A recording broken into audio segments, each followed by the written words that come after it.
7월 31일 금요일 이사야서 12장 1절로 6절 남은 자들의 찬양입니다. 오늘 본문은 메시아를 통해 구원 얻은 성도는 과연 어떤 사람이며 어떤 고백이 마땅한가를 보여주고 있습니다. 어제 11장에서 새싹으로 오신 메시아를 통해서 새롭게 함을 입은 후 그 구원을 경험한 자의 입에서 불려지는 노래가 오늘 12장입니다. 설교도 없고 교훈도 없는 오직 노래입니다. 12장 전체 6절을 관통하는 하나의 주제는 구원, 곧 히브리어 예슈아라는 단어입니다. 이 짧은 본문에 구원이라는 단어가 3번이나 반복해서 등장합니다. 이것은 결코 우연이 아닙니다. 마태복음 1장에서 마리아를 찾아온 천사가 예수님의 수태를 알리며 이름을 예수로 하라. 이는 그가 자기 백성을 그들의 죄에서 구원할 자이심이라는 그 선언, 그 이름 예수, 예슈아가 바로 오늘 이사야서 12장의 정확한 중심 단어입니다. 세상의 성공이나 건강이나 돈을 얻었을 때도 우리는 노래할 수 있습니다. 그렇지만 그런 노래는 오래가지 못합니다. 인생의 가장 깊은 기쁨은 어떤 상황이 아니라 하나님 자신에게서 오는 기쁨만이 영원합니다. 자신을 구원하신 하나님을 만난 사람은 자연스럽게 노래하게 됩니다. 오늘 본문은 구원받은 사람이 왜 노래하는지 그리고 무엇을 노래하는지 우리에게 보여줍니다. 1절로 3절입니다. 그날에 내가 말하기를 여호와여 주께서 전에는 내게 노하셨사오나 이제는 주의 진노가 돌아섰고 또 주께서 나를 안위하시오니 내가 주께 감사하겠나이다 할 것이니라. 보라, 하나님은 나의 구원이시라. 내가 신뢰하고 두려움이 없으리니 주 여호와는 나의 힘이시며 나의 노래이시며 나의 구원이심이라. 그러므로 너희가 기쁨으로 구원의 우물들 내서 물을 기르리로다. 1절은 그날에로 시작되고 있습니다. 메시아가 오시는 날, 구원이 완성되는 날입니다. 그날에 하나님의 백성이 가장 먼저 하는 말이 있습니다. 주께서 전에는 내게 진노하셨사오나 이제는 주의 진노가 돌아섰고 또 주께서 나를 안위하시오니 내가 주께 감사하겠나이다 노래합니다. 여기서 전에는 내게 진노하셨다는 것은 결코 추상적인 신학 개념이 아닙니다. 죄로 인해서 하나님과 나 사이에 놓여있던 단절과 진노의 관계를 정직하게 인정하는 것입니다. 그러나 이제는 주께서 돌아섰고 나를 안위하신다 고백하고 있습니다. 여기서 돌아섰다로 번역되는 이 단어는 우리가 잘 알고 있는 슈브라는 단어입니다. 흔히 사람이 하나님께 돌아오는 회개를 말할 때 쓰입니다.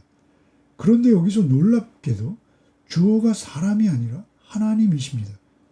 우리의 구원은 우리가 하나님께로 돌이킨 결과만이 아니라 하나님의 진노가 먼저 돌이켜진 결과라는 것입니다. 이것이 복음입니다. 복음이란 우리가 하나님을 향해 마음을 바꾼 소식만이 아니라 하나님께서 우리를 향해 마음을 먼저 돌이키신 소식입니다. 우리가 받아야 할 진노를 대신 받으신 예수님께서 오신 것이 복음입니다. 우리의 회개가 충분했거나 우리의 선한 행위가 쌓여서가 결코 아닙니다. 우리의 구원은 오직 예수께서 오셨고 우리의 죄를 담당해 주셨기 때문입니다. 그렇게 나를 구원하신 주님으로 인해 나는 안위를 받는다고도 합니다. 안위 받는다라는 것은 위로받는다라는 것입니다. 진노의 돌이키심과 그로 인한 위로가 임하고 있는 것입니다. 그때 그 구원의 노래가 2절부터 본격화되는 것입니다. 여호와여 나의 힘이시며 나의 노래시며 나의 구원이시라. 첫째는 나의 힘이라 하죠. 여호와께서 내 삶의 가장 큰 능력이라는 것입니다. 둘째, 여호와는 나의 노래라 합니다. 내 모든 감정과 정서의 원천이라는 것입니다. 그리고 세 번째가 가장 중요한데요. 나의 구원이랍니다.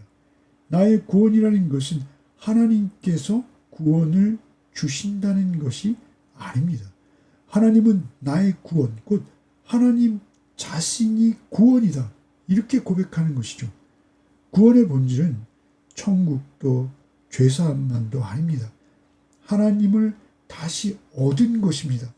칼빈이 말했듯이 인간의 최고의 행복은 하나님 자신을 누리는 것입니다. 그렇게 2절 하반부에 하나님은 나의 구원이시다. 내가 신뢰하고 두려움이 없다 노래하고 있어요. 하나님 자신이 나의 구원이시라는 것입니다. 이 구원받은 사람은 하나님과 함께하기에 환경이 달라져도 두려움이 없다는 것입니다. 하나님이 함께 계시기에 담대합니다. 3절은 그러므로 너희가 기쁨으로 구원의 우물들에서 물을 기르리로다 노래합니다. 여기서 우물은 복수형입니다. 우물들로 쓰여졌습니다. 하나의 우물이 아니라 여러 개의 우물, 꼭 결코 마르지 않는 풍성한 물의 근원을 강조하는 것입니다. 이 우물은 우리가 노력해서 파는 것이 아닙니다.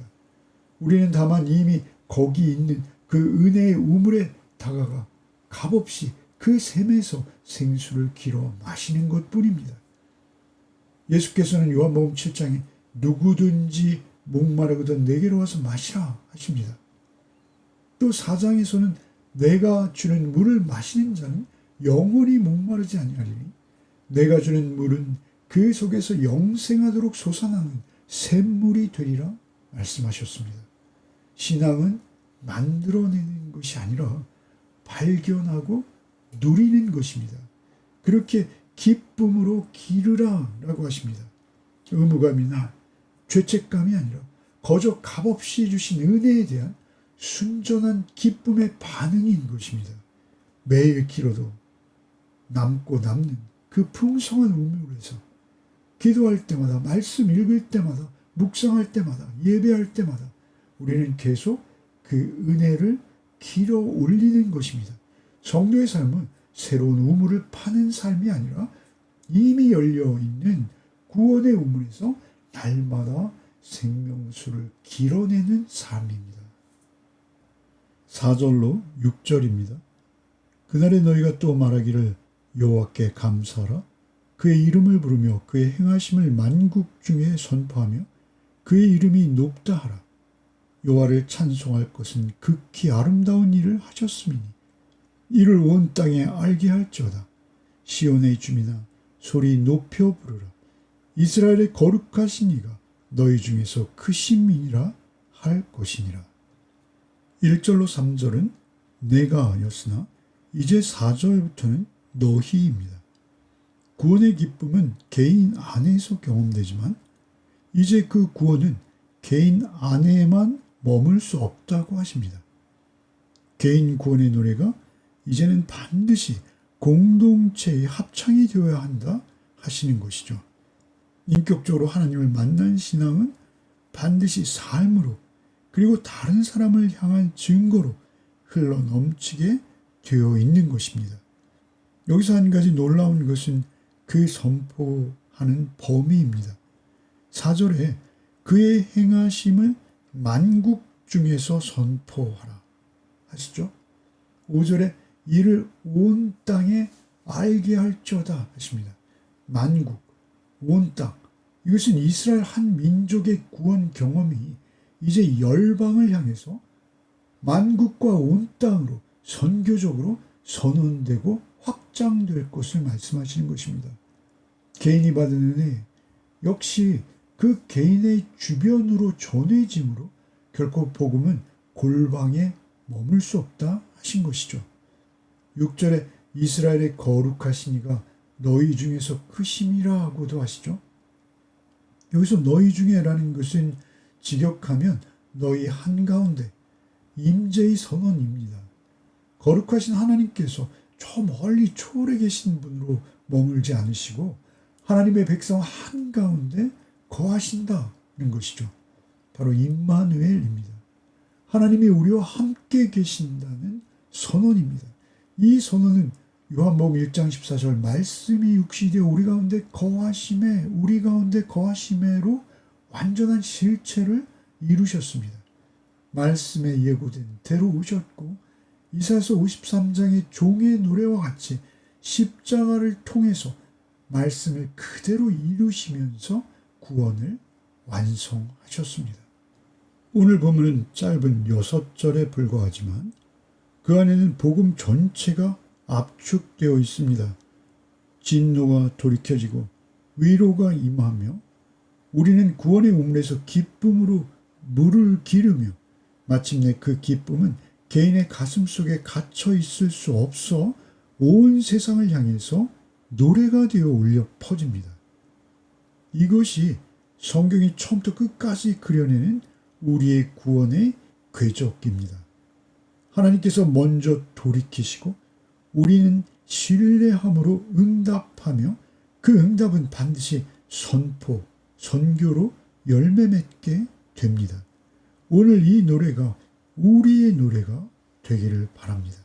하나님은 나의 구원이시라.